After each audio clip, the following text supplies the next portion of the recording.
Cześć kochani, witam Was serdecznie w Pozytywnej Kuchni i dzisiaj zapraszam do przygotowania prostego i niedrogiego obiadu. Prostego, chociaż wbrew pozorom może Wam się wydawać, że pierogi z jagodami, bo takie właśnie przygotujemy, są skomplikowane.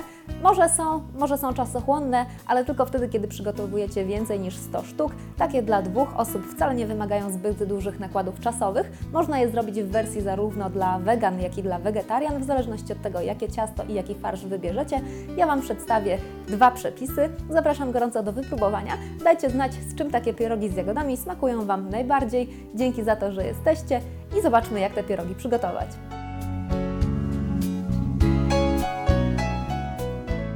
Wszystkie składniki na ciasto pierogowe zagniotłam przez około 10 minut w misce. Takie długie zagniatanie jest szczególnie ważne, żeby potem ciasto było miękkie i w miarę elastyczne. Następnie dzielę je na kilka części i wałkuję bardzo cienko na grubość około 1-2 mm.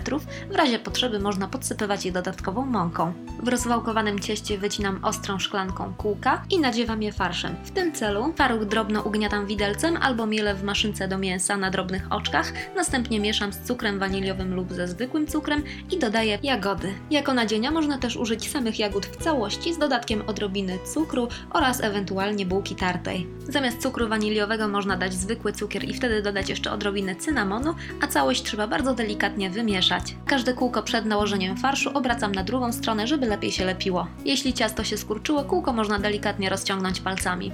Nakładam niewielką ilość farszu i sklejam pierogi. Ciasto z farszem składam na pół, sklejam najpierw u góry, a następnie doklejam boki. Najlepiej po 2 razy, jeśli palce kleiłyby się do ciasta, trzeba obtaczać je w mące.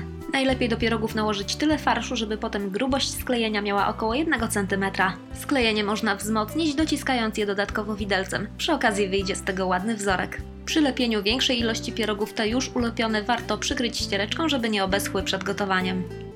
A gotować trzeba we wrzątku w proporcji 1 łyżeczki cukru na 1 litr wody, wrzucać do garnka tyle, żeby po wypłynięciu na powierzchnię nie było kilku warstw pierogów. Po wrzuceniu jednej partii trzeba wszystkie delikatnie zamieszać, żeby nie przykleiły się do dna, przykryć i zostawić do gotowania, wyjąć w momencie, kiedy wypłyną na powierzchnię. Pierogi z jagodami trzeba podać od razu po ugotowaniu, można przełożyć je stopionym masłem albo oliwą z oliwek i udekorować śmietaną albo jogurtem naturalnym. Dzięki za Waszą uwagę, zapraszam po więcej przepisów na pozytywnakuchnia.pl.